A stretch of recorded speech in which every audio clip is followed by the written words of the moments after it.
Big Questions with the Dead Milkmen.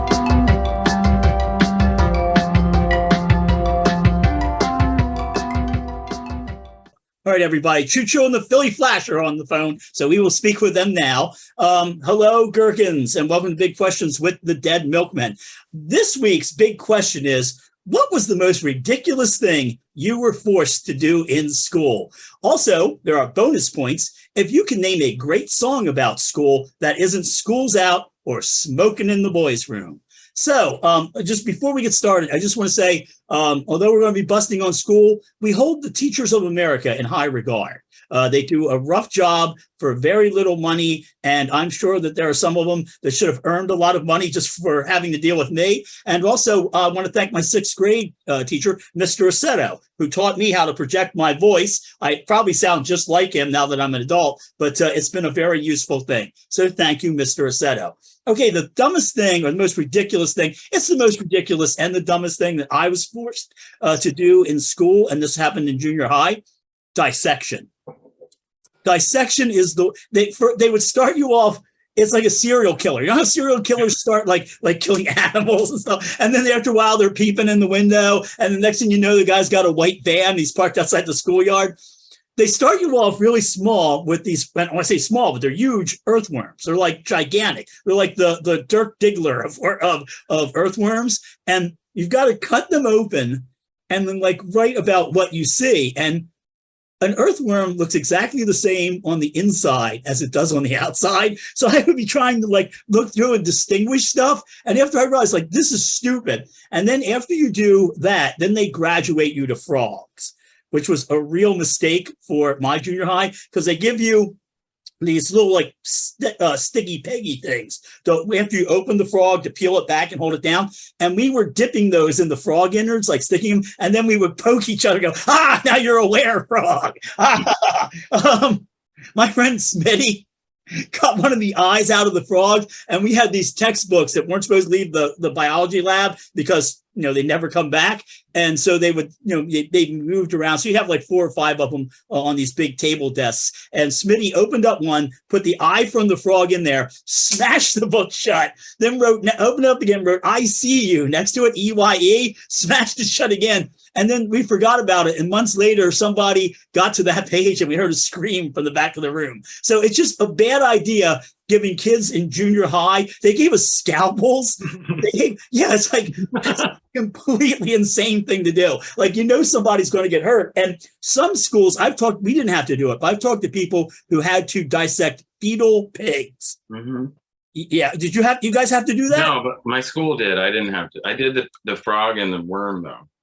Dean, did you do fetal pigs? No, I didn't do the pig. I want to say I heard about they had like kittens in one. Yes, there's actually, I've got a link to that. I've got a link to a teacher who just refused to have the class where that's a real, what are they training future serial killers? It's like there's a boot on career day for the guy with a stocking mask. What? Like my mom dissected a cat's brain, I think. She went to school in the late 60s and psychology. I mean, it was college, but they had these dead cats. College might be a little more, yeah. I know Joe does this stuff as a hobby, and it's good. That's why he's in the basement. No, he's a taxidermist. Well, my wife Vienna opted out. She when she was in junior high, which is one of the reasons she's one of my heroes. She had the guts to say, "No, this is dumb. I'm not going to do this." And I know if I had done that, if I'd said like, no, I don't want to cut open the frog, then some kid would like, what are you, gay? And I would think, yes, that's the prime indicator of homosexuality right there, not wanting to cut open a frog. I know lots of gay couples. And I say, what are you going to do tonight? And they're like, Netflix and chill, but we're not going to dissect any frogs. So it's number 2 right behind Bob Mackie gowns and show tunes, I guess. I don't know. I just thought it was, people would make fun of you if you didn't do it. There's a lot of peer pressure to do that, and I recommend that you, if you don't want to do it, kids, don't do it. There's computer models. There's a lot of other ways to do it. Did you and Joe go to the same middle school too, junior high? No, we didn't go to the same junior high. We went to the same high school. High school. Mm-hmm. Right. So that was the dumbest thing I was forced to do. Now we're going to go over to Joe, and Joe's dumbest thing. I got a peek of it, and I'm confused. The most ridiculous thing that I remember that we were forced to do in school was I was originally going to go with write a research paper, like a 50-page typed paper with citations and plus bibliography. And then as I thought back to it, I realized I actually enjoyed writing my research paper thing. So I was like, okay, I thought of a better one, a different one anyway. And it's that we were all forced, every student, I think teacher maybe too. This is the most ridiculous thing that I think we were forced to do, was every morning in homeroom watch a television program that was called The Morning Report. It was closed circuit TV live, and it was presented by the media class of the 12th grade, I guess. Yeah, it was. Only the 12th grade students. Rodney must remember. I remember because my old girlfriend hosted it. Yeah.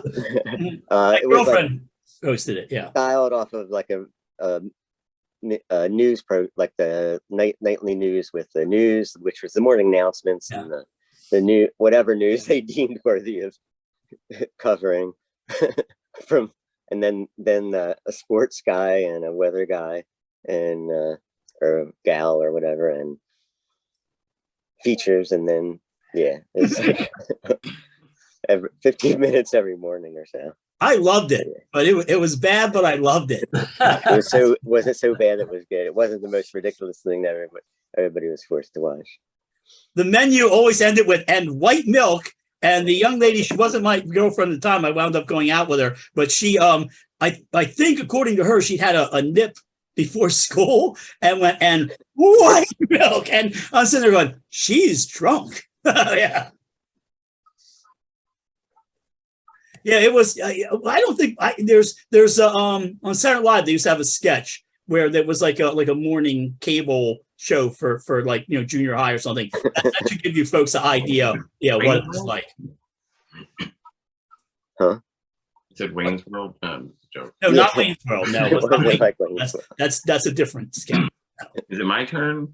There were so many things, and a lot of them were particular to my school. Maybe we should do an entire big questions on what did Dan's school make him do. It was ridiculous. I'll give you some hints though.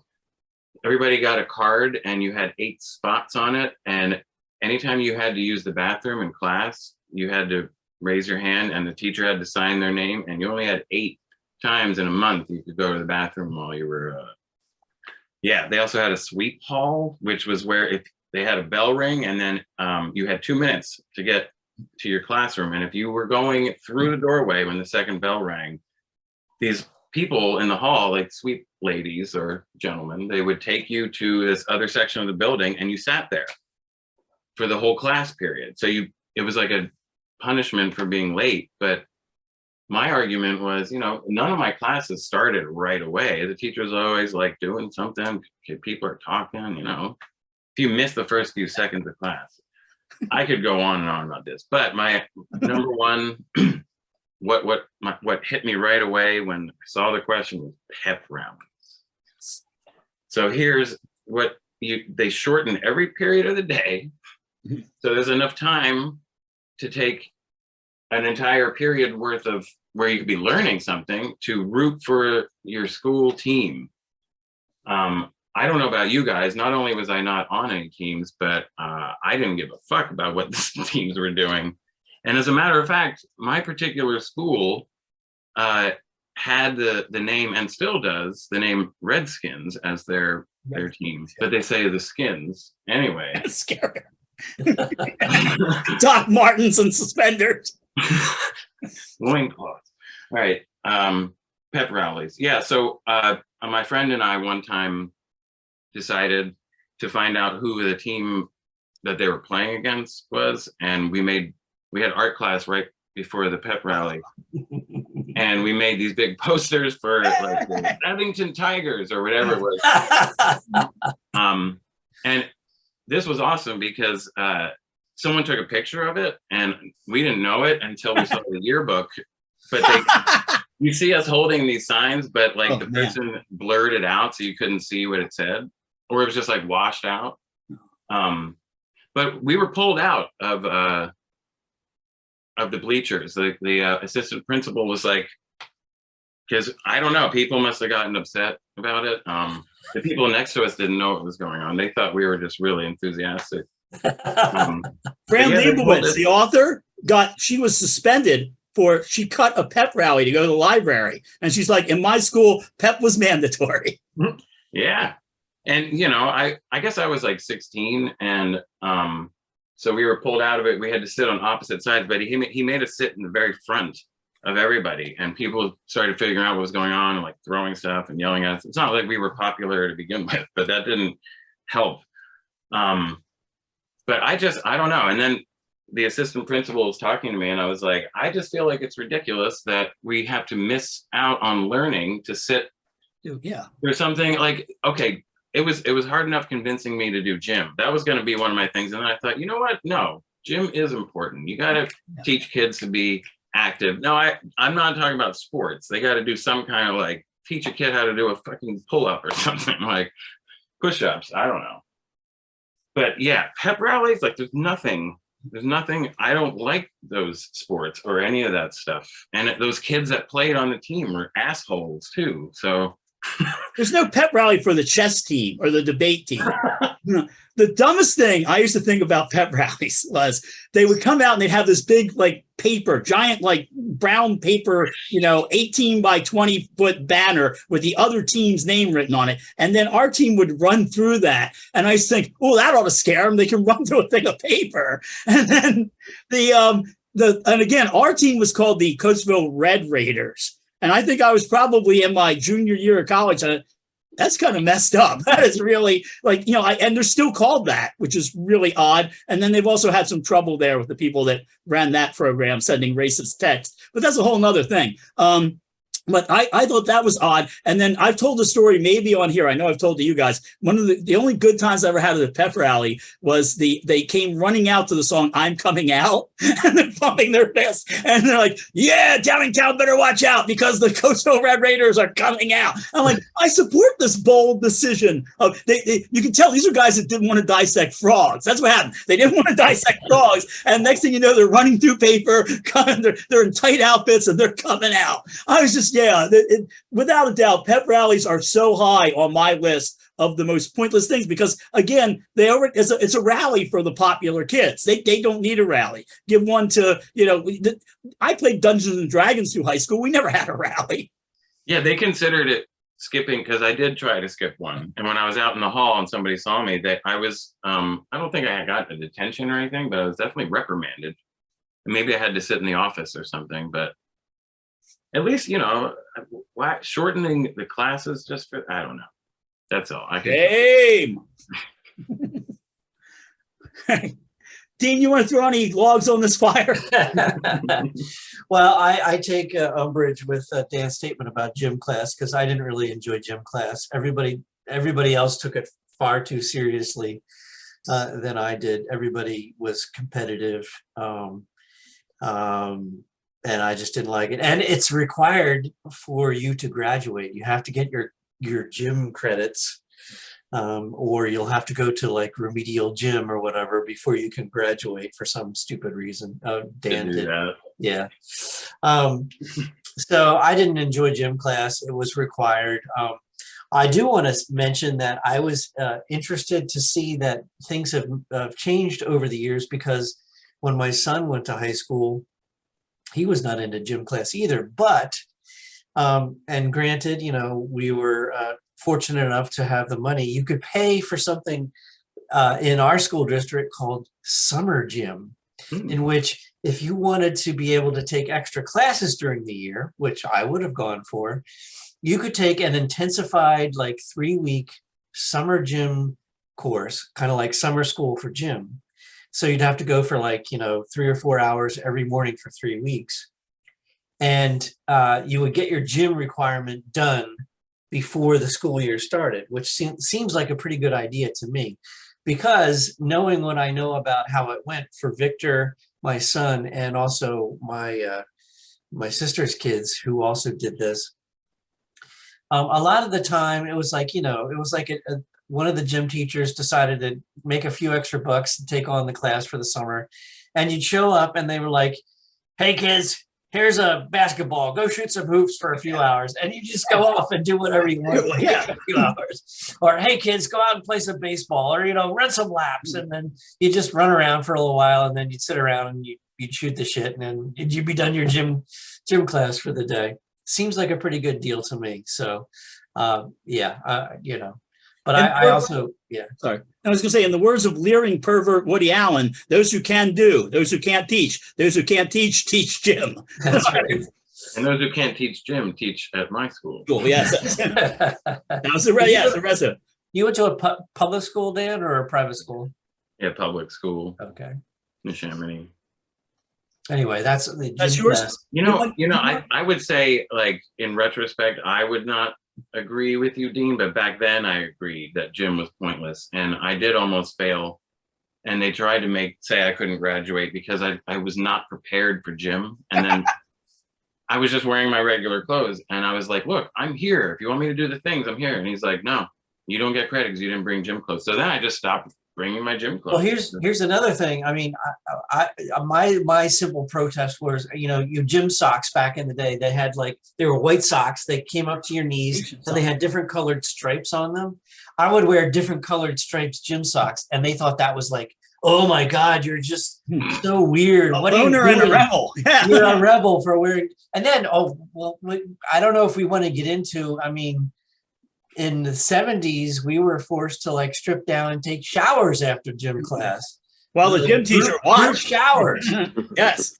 Well, we wouldn't have taken group showers if we had dissected those frogs. That's right. They don't make you do that anymore. They don't. Yeah. They don't make you do anymore. I didn't. I've got nothing to hide. I'll be naked in front of anybody. Yeah. Anyway, we won't go there. Do you want to do a quick round robin of our song picks? Yeah, I have. Oh, by the way, before we do that, I just will say, also on the list, I just got to get this out. Pep rallies was high on my list, but also I had blackout shades. When we were young, we had these shades that you would pull down in our school that were left over from the generation before, and they were called blackout shades. The idea was if they dropped a nuclear bomb, you pull these shades down and nobody would die. That's a real thing. I'm not making it up. Look it up. Tracing around your hand to draw a turkey. I have deformed thumbs, so obviously my turkey looked weird. And dodgeball. Dodgeball. I was like, how is that legal? It's like rollerball. I don't know. So, all right. So my song pick is Charlie Brown by the Coasters as a school song. Fee, fee, fi, fi, fo, fel, fum. I smell smoke in the auditorium. Obviously written pre-Columbine. So you probably couldn't do that today. The reason I like it is they say that Charlie Brown, he's a clown. And I used to have a teacher who would, if you were clowning around, she'd give the same speech every time. So by the time she got to me, and it didn't take long, I was ready. She'd say, basically, I was goofing around, saying, oh, Mr. Linderman, I see you're practicing to be a clown. Well, I'll have you know that Ringling Brothers only hires 2 clowns a year. So your odds of becoming one are rather slim. So you should earn some other thing. There's some other things. And I was like, you tell people that if they study hard, they could become president. But we only elect one president every 4 years. So clearly you're not doing the math here, lady. Is that what you learned here? Sarcasm, that in basic math? Yes. So I told a friend this story a few years back, and he said, did she think Ringling Brothers was the only place that was hiring clown? You can freelance as a clown. John Wayne Gacy did. Probably a bad example, but I'm just saying. So yeah, that was, and also in the song, Who Called the Homeroom Teacher Harry-O? I know some people say it's Daddy-O, but I think it's Harry-O. I think the Coasters predicted David Jensen's iconic role as Harry-O 2 decades before he played that on TV. So that's my pick, the Coasters with Charlie Brown. Joe, do you have a school song? Yeah, Fuck School by The Replacements. It's catchy, and it's just, I don't actually want to fuck my school, but or any school, but I like that song. It's catchy. I picked Hot for Teacher by Van Halen. And because once that came up, I just started thinking of the song in my head, and then I couldn't think of any other song. Sit down, Waldo. There's so much happening in that song. There's a lot happening. There's a lot to unpack there. That was my favorite as a kid. I didn't even know what they were talking about, but the video and the song, I loved it. And it's great. Reminds me of school. No. I have two. There's a song, I mean, I did some research, but there's a great song by James Brown called Don't Be a Dropout. I don't know if anybody else has heard this song. It's about a kid, you know, who tried to get a job and he didn't have an education, and James Brown is schooling you on how you need to get an education. And the other one that I came up with is, does anybody remember Timbuk 3? The future's so bright. Oh, God. Remember, what was that show? Head of the Class, where they had a whole half-hour episode dedicated to that. So I hated that song so much. I study nuclear science. I love my classes. I got a crazy teacher. He wears dark glasses. Yeah, they totally took the nuclear message out of it, cleaned it up and whatever, and made a half-hour save. I don't know if Howard Hessman was still the head of Saved by the Bell. Anyway, so those are my two. Yes. Saved by the Bell was no Harry O. God damn it. All right. I don't know if you folks can see this. You probably can't, but there's this weird man-faced owl on this thing, and it's like the only beer whose cans are guaranteed to give you nightmares. It will. There's a glare, but yeah, there's a bit of a glare. Look, you see it right there. You can see the man-faced owl. Ooh, I'm sleeping with the lights on tonight, kids. All right, we got a motor through what's the name? Oh, recommendations. That's it. All right, so this week's recommendations. First of all, the New York Times of London recently put out an article that said, if you want to make sure you die a virgin, then you should start complaining about black elves and mermaids, because you'll die a virgin, and dwarves and hobbits too. Okay, so last week I had kind of a stomach thing going. I was kind of off my game, and everybody was mentioning some of my favorite bands, and I should have been saying, yes, I love that band. I love that band. So this week, for my music that you won't hear on the you see on the radio or here on TV, I'm going to give you a 4 band starter pack from bands people mentioned last week, and I should say yes, everyone should listen to them. They are Angelspit, the Bestial Mouths, Ego Likeness, and Velvet Acid Christ. You guys had guessed that I would guess them, and I should have said yes, everybody listen to them. People, if you're looking to get into weirdo music, that's a good starter pack for you, because all 4 of these bands have a pretty big catalog. They've worked with a lot of people. I just realized that where those bands all meet is me. So I didn't even think of that. So yeah, I worked with all of them. So yeah, just check those bands out. That is the sort of Mount Rushmore or Mount Crushmore, as I call it, of underground music, and it's a good place for you folks to start. My recommendation is a various artists tribute album to The Clash. And it's called The Clash Go Jamaican. And it's reggae, ska, dub, and rock steady versions of Clash songs. And admittedly, some Clash songs are already kind of reggae-fied in the original versions, but they do like Jenny Jones reggae style, Safe European Home stuff. Like, it's pretty cool. It came out originally in 2013, but I stumbled across it recently. It's someone uploaded the whole album up on to YouTube, and it's on all the streaming services. The original issue is like a limited edition vinyl, but yeah, it's on the streaming services, so check it out. I would recommend that you study hard and stay in school. This episode is all about studying hard, staying in school. It really does pay off, kids. And you know what? Don't worry about the pressure about college, because you could just go to college and not graduate and then owe all that money for a long time. Not, I'm talking for a friend. But if you know what you want to do, and you know it doesn't require college, don't bother going to college. Do what you want to do. Find the right way to do it without college. This is like advice I would expect to get from a hobo, like a guy on a train. You can take another thing, honey. If you get a pain right here, take your appendix. Take your appendix. Oh, hold on. I hear a train whistle. We got to wrap this up, guys. Going to the next town. Woo! Woo! All right, Dean, save us. I'm just going to, we are approaching the autumn season, and November is going to roll around, and it's the midterm elections. I'm going to recommend that everybody checks their voter registration. You never know what's going to happen. They might roll you off for some strange reason. I'll rustle up some links and provide links where you can check your voter registration. Please register, please vote. We need to make sure we do not let the fascists take over in November. Yeah, if you are a lot more tan, particularly than the four people you see here of a dark, you definitely want to check your voter registration, because sometimes people are knocked off for the most curious reason. So yeah, and I guess deadlines are coming up for registration. You want to make sure you get registered before the deadline passes. So anyway, that's my recommendation. Good. Oh man, I hope we didn't make any teachers angry at us, because that's a job. I have friends that are teachers. That's a tough job. I told everybody families of teachers. Yeah. I mean, they did teach me how to make a shank in metal shop. That was helpful. That was, you can dissect frogs with this, so you won't be gay.